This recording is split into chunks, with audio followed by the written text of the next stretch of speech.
l'Institut Pembina sème le doute sur les ambitions du fédéral pour réduire les émissions des automobiles. Et au retour, dépendance des Canadiens au sodium, la stratégie nationale proposée par Ottawa est-elle à la hauteur du défi?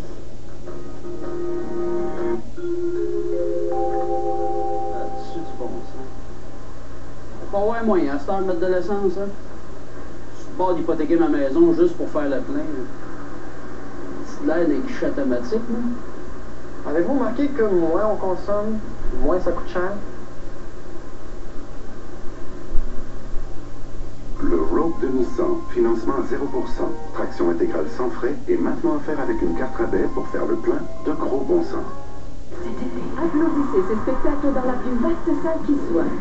Soyez aux premières loges. Les aventures d'un flot. Un spectacle unique pour toute la famille. Une formidable aventure dans un monde de démesure au Saguenay-Lac-Saint-Jean. Eclipse, une expérience multimédia unique au monde. Faites un voyage dans la mythologie de la voûte céleste et découvrez un peuple à la recherche de solutions pour préserver leur survie. Présenté à la Cité de l'énergie de Shawinigan. De grands spectacles au grand air. Terrain contesté à Oka, Norfolk entend procéder au marquage des arbres la semaine prochaine. Le pasteur Les Oka de Montréal nie toute accusation de fraude portée par ses paroissiens. Les ordinateurs de la Défense nationale utilisés pour dénaturer les critiques de l'opposition sur l'achat des F-35 par Ottawa. Marc Bellemare forcé de comparaître devant le directeur général des élections le 20 août.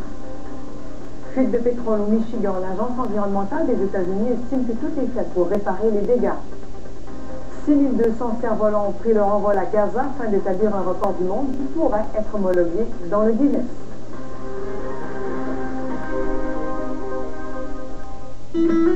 Cet été, découvrez le Charlevoix de Guy Carmichael au Domaine Forget. Vivez le Festival international de musique et de danse jusqu'au 5 septembre. Quelle belle réception. Le 37 000 $ a fait connaissance avec le 22 000 $. Les 49 000 ont renoué avec les 29 900. Tous ceux qui avaient un montant manuvien ont eu beaucoup de plaisir, car c'est le montant que chacun économise en frais d'intérêt. En combinant votre revenu, votre épargne et vos dettes dans l'efficace compte Manuvien, vous pourriez vous aussi économiser des milliers de dollars en frais d'intérêt. Voilà une réception que vous ne voudrez pas manquer. Calculez votre montant Manuvie 1 aujourd'hui même à manuvie1.ca. Cet été, découvrez le Charlevoix de Guy Carmichael au Domaine Forget. Vivez le Festival international de musique et de danse jusqu'au 5 septembre.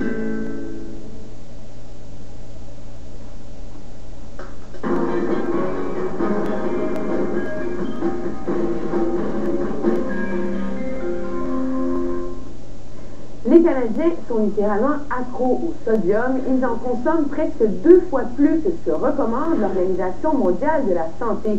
Une mauvaise habitude qui a de graves conséquences sur la santé. Or, pour s'attaquer au problème une fois pour toutes, Santé Canada met de l'avant une stratégie nationale.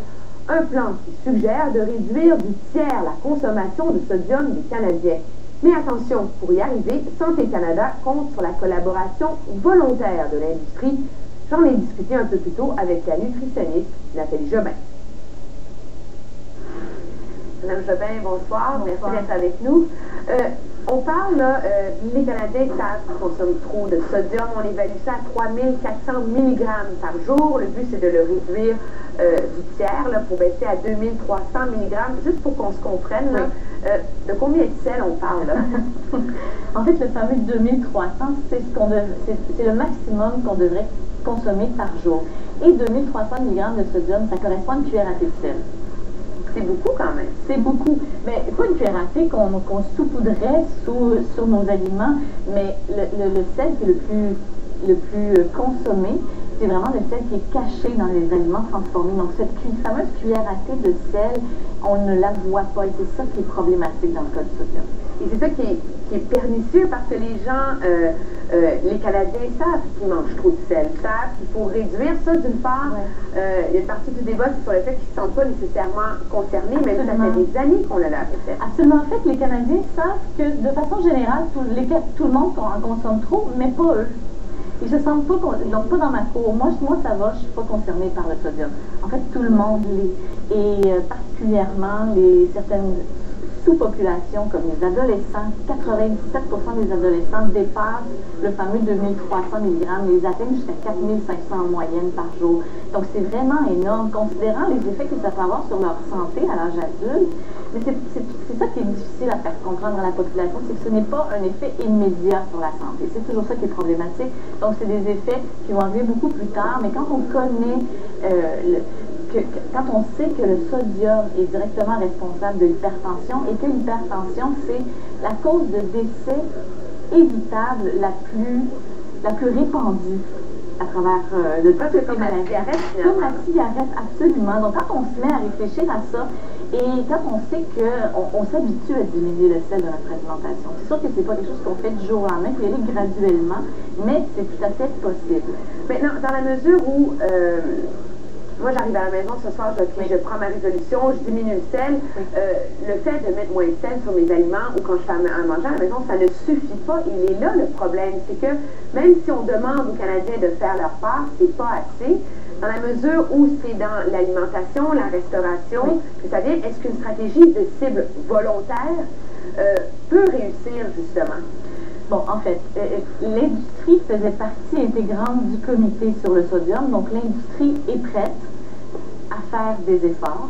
Bien sûr, ce ne sera certainement pas unanime, les efforts ne seront pas égaux partout à travers toute l'industrie, il y en a qui ont beaucoup plus de moyens que d'autres, mais en tant que consommateur, déjà, on a des choix à l'épicerie, on a des versions allégées en sel qui sont disponibles dans le cas des soupes, dans le cas de plein de produits.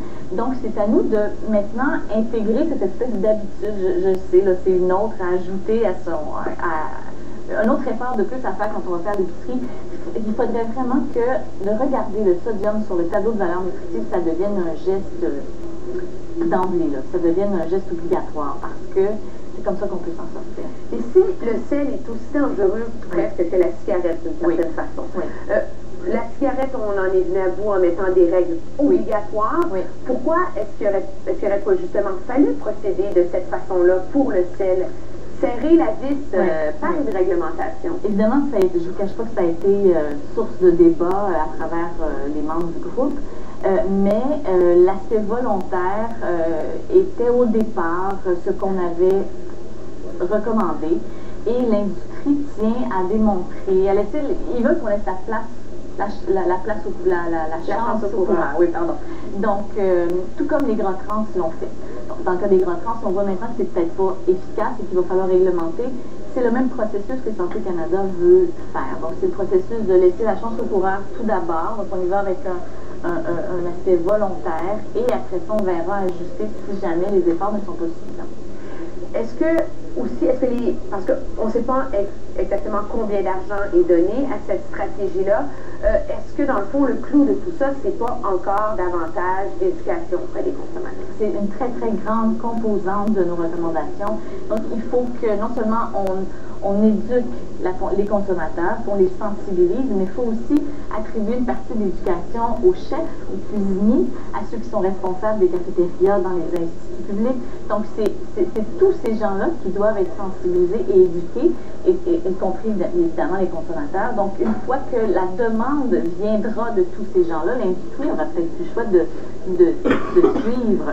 Et bien évidemment, au départ, il faut qu'il y ait une volonté politique, il faut qu'il y ait une volonté politique, et aspect monétaire, économique. Merci beaucoup.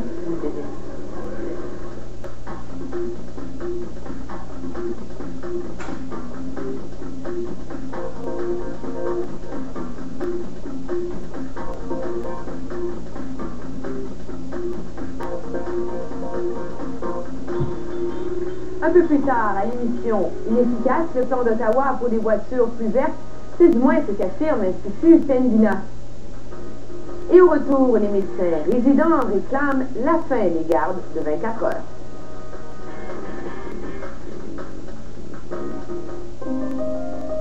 C'était le cadeau d'anniversaire de ses 13 ans. Un journal intime. Anne Frank y a raconté ses 2 années de clandestinité avec sa famille pour fuir les nazis. Malgré tout, je continue à croire que les hommes sont foncièrement bons. Elle est devenue le symbole de tout un peuple, mais les témoignages d'amis qui complètent le récit de sa vie nous révèlent une Anne Frank très réelle. L'histoire d'Anne Frank, au grand reportage mardi 20h sur RDI. Et c'est parti! Tête ton oreille, 8 secondes!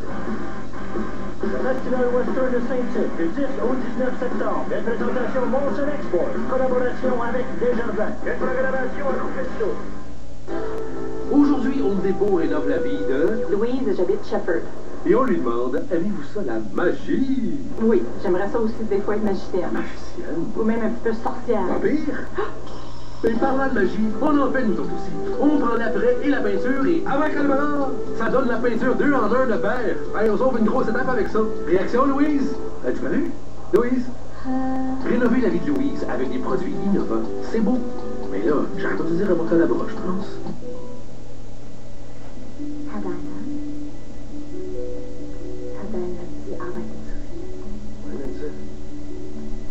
Ich will einfach nur das Beste.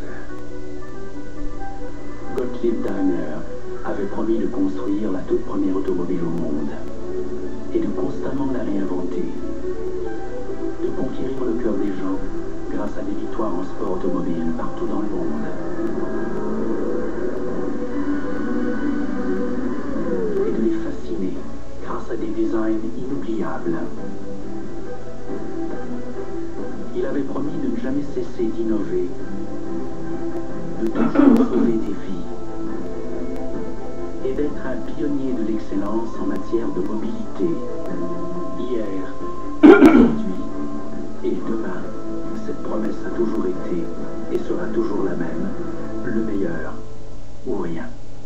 Le Jardin Scolione de l'Ascension, lauréat des Grands Prix du tourisme québécois à 3 reprises, vous invite à découvrir ces aménagements paysagers exceptionnels. Laissez-vous séduire par ce jardin généreux d'une rare beauté.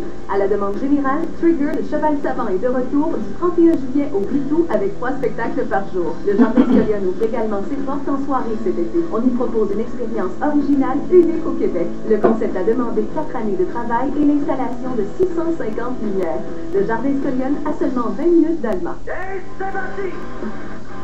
Tête ton oreille, 8 secondes! Le Festival Western de Saint-Tite, du 10 au 19 septembre. Une présentation Monson Export, collaboration avec Desjardins. Une programmation à couper de soupe. Les gardes de 24 heures reviennent à l'avant-plan du débat sur les soins médicaux au Québec. Les médecins résidents demandent qu'on élimine la pratique et qu'on opte plutôt pour des tours de garde d'un maximum de 16 heures. Certains hôpitaux, comme le Centre hospitalier McGill, l'hôpital Sacré-Cœur à Montréal et le Centre hospitalier de l'Université de Sherbrooke, expérimentent déjà des gardes réduites.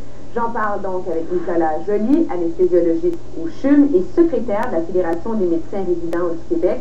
Monsieur Joly, bonsoir. Bonsoir.